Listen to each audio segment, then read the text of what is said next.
भक्तजनों, माताओं, बहनों, सादर जय श्री कृष्ण। हमारे YouTube चैनल में आप सभी का बहुत बहुत स्वागत है। मैं हूं आपके साथ आचार्य धर्मेंद्र शास्त्री। सबसे पहले आपको और आपके पूरे परिवार को श्रावण माह की बहुत बहुत शुभकामनाएं और बधाइयां। भगवान भोले बाबा तथा माता पार्वती का भरपूर आशीर्वाद आपके जीवन पर सदैव बना रहे। आप सभी पूरे परिवार के साथ सुखी रहें, स्वस्थ रहें, व्यस्त रहें और मस्त रहें। श्रावण का महीना भगवान भोलेनाथ का परम प्रिय महीना माना जाता है। इस बार श्रावण माह का आरंभ 14 जुलाई 2022 से हो रहा है, जो कि 12 अगस्त 2022 तक रहेगा। श्रावण का पहला सोमवार 18 जुलाई को रहेगा तथा दूसरा सोमवार 25 जुलाई को रहेगा। इस दिन प्रदोष भी है, तो सोम प्रदोष का महापर्व इस दिन निर्मित होगा तथा 26 जुलाई को सावन की शिवरात्रि रहेगी।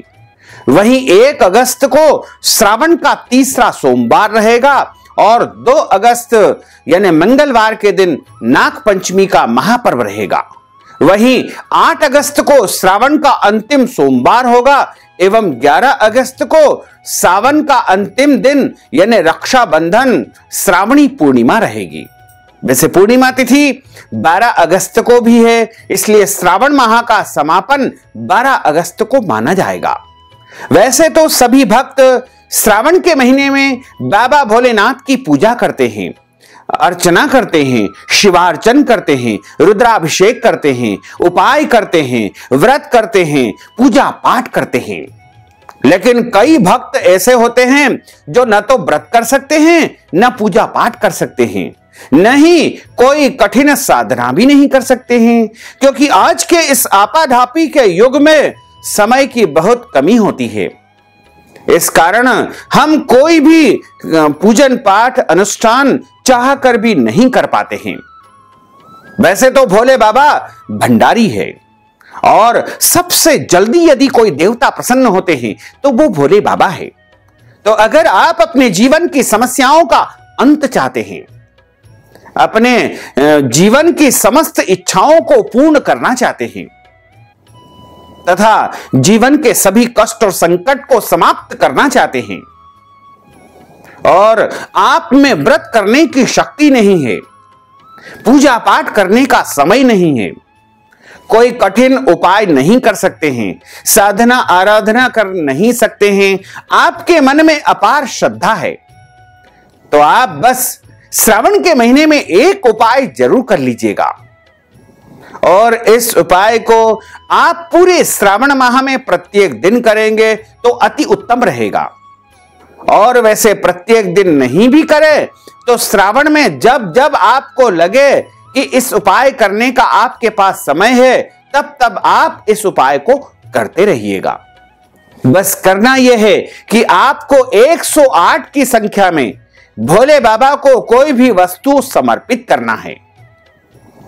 108 चावल आप भोले बाबा को पूरे श्रावण माह में चढ़ा सकते हैं या प्रत्येक दिन भी आप 108 चावल गिन करके भोले बाबा को आप अर्पण कर सकते हैं। और इसी तरह आप चाहें तो 108 बिल्व पत्र भी भोले बाबा को अर्पण कर सकते हैं। 108 धतूरे के पुष्प भी आप भोले बाबा को अर्पण कर सकते हैं। 108 सुपारी भोले बाबा को चढ़ा सकते हैं। 108 नारियल या 108 कोई भी फल भोले बाबा को आप चढ़ा सकते हैं। जो भी भोले बाबा को परम प्रिय वस्तु होती है वो 108 की संख्या में बस आपको अर्पण करना है। ये वस्तु आप पूरे श्रावण माह में भी कर सकते हैं या फिर एक दिन में भी आप 108 वस्तु अर्पण कर सकते हैं। जैसा आपको समय मिले उसी प्रकार आप कर लीजिएगा।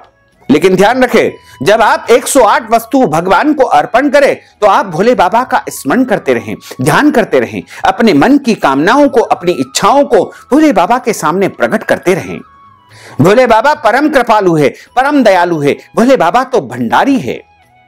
और जब आप 108 की संख्या में भोले बाबा को कोई भी वस्तु अर्पण करेंगे सावन के महीने में, तो आपको कई गुना अधिक भगवान से जो है वरदान के रूप में आपको प्राप्त होता जाएगा। और आपकी सारी इच्छाएं लगातार पूर्ण होती जाएगी, इसमें कोई भी संशय नहीं है। तो ये जो उपाय हमने आपको बताया है, यह बहुत ही सरल और सटीक उपाय है। भोले बाबा को आप 108 तिल भी समर्पित कर सकते हैं, क्योंकि भोले बाबा को तिल भी चढ़ाए जाते हैं। इसके अलावा भोले बाबा को आप 108 बिल्व फल भी समर्पित कर सकते हैं, या कोई भी अन्य वस्तु जो भोले बाबा को प्रिय होती है, जैसे मखाने भी आप 108 चढ़ा सकते हैं। बादाम भी 108 भोले बाबा को आप अर्पण कर सकते हैं। मिश्री 108 गिन करके भोले बाबा को आप चढ़ा सकते हैं। इसके अलावा लौंग भी यदि आप चाहें तो 108 भोले बाबा को आप अर्पण कर दीजिएगा। 108 पान भी आप भोले बाबा को अर्पण कर सकते हैं। और इसी तरह एक और सरल उपाय हम आपको बताने जा रहे हैं। एक धागा अपनी लंबाई के बराबर आपको लेना है और उस धागे में 108 गठान लगा करके आप भोले बाबा को शिवलिंग को स्पर्श करवा दीजिएगा और उस धागे को अपने शरीर में, जैसे गले में या हाथ में, आपको बांध लेना चाहिए। यदि बांध नहीं सकते हैं तो उस 108 गठान वाले धागे को आप अपने पास रख लीजिएगा। लेकिन ध्यान रखें, इस उपाय को केवल और केवल श्रावण माह में, यानी सावन माह में ही आपको करना चाहिए। 14 जुलाई से लेकर के 12 अगस्त के बीच में कभी भी किसी दिन आप इस उपाय को कर सकते हैं। उस धागे को आप, जैसे लाल धागा आपने लिया है, तो 108 गठान उसमें लगा ले। अपनी लंबाई के बराबर वह धागा होना चाहिए। 108 गठान लगा करके शिवलिंग को या भोले बाबा को आप अर्पण कर देवे।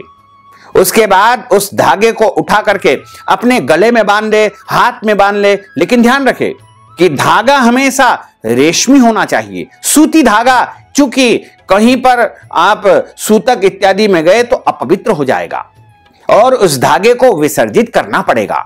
लेकिन यदि रेशमी धागा है तो आप उसको निरंतर पहने रखेंगे, कोई दोष नहीं लगेगा। आप यदि किसी जन्म अथवा मृत्यु के सूतक में जाते हैं, वृद्धि में जाते हैं, ऐसी अवस्था में उसको आप गोमूत्र गंगा जल से धो करके पुनः धारण कर सकते हैं, उसका कोई दोष नहीं लगेगा। और 108 गठान वाला धागा जब आप अपने गले में या हाथ में बांध करके किसी भी इंटरव्यू में जाएंगे, किसी से चर्चा करने जाएंगे, प्रतियोगी परीक्षा में जाएंगे, किसी भी परीक्षा में बैठेंगे या कोई भी कार्य में आप उस धागे को अपने साथ लेकर के जाएंगे, तो निश्चित तौर से आपके जीवन की समस्त इच्छाएं पूर्ण होगी और सामने वाला आपकी बात को मानेगा, आपकी बात से सहमत हो जाएगा और आपका अटका हुआ काम, रुका हुआ काम पूर्ण होगा और भोले बाबा की आपके ऊपर सदैव कृपा दृष्टि बनी रहेगी। तो भक्तजनों, माताओं बहनों, श्रावण माह में इस उपाय को आप अवश्य करें। और अगर आप श्रावण माह में रुद्राभिषेक करवाना चाहते हैं, शिवार्चन करवाना चाहते हैं, या फिर आप पार्थिव शिवलिंग का पूजन अर्चन हमारे माध्यम से करवाना चाहते हैं, या महामृत्युंजय मंत्र का जाप करवाना चाहते हैं, या फिर श्रावण माह के निमित्त कोई भी दान पुण्य करना चाहते हैं, तो आप हमारे पेटीएम के माध्यम से, गूगल पे के माध्यम से, फोन पे के माध्यम से या अकाउंट नंबर के माध्यम से नगद राशि पहुंचा करके श्रावण माह का संपूर्ण पुण्य लाभ प्राप्त कर सकते हैं। साथ ही आपसे अनुरोध है कि हमारे इस ज्ञानवर्धक वीडियो को अधिक से अधिक लोगों को शेयर करिएगा, लाइक करिएगा, कमेंट करिएगा और यदि अभी तक आपने सब्सक्राइब नहीं किया है तो अभी और इसी समय सब्सक्राइब अवश्य कर लीजिए। आपको और आपके पूरे परिवार को सादर जय श्री कृष्ण, सादर धन्यवाद।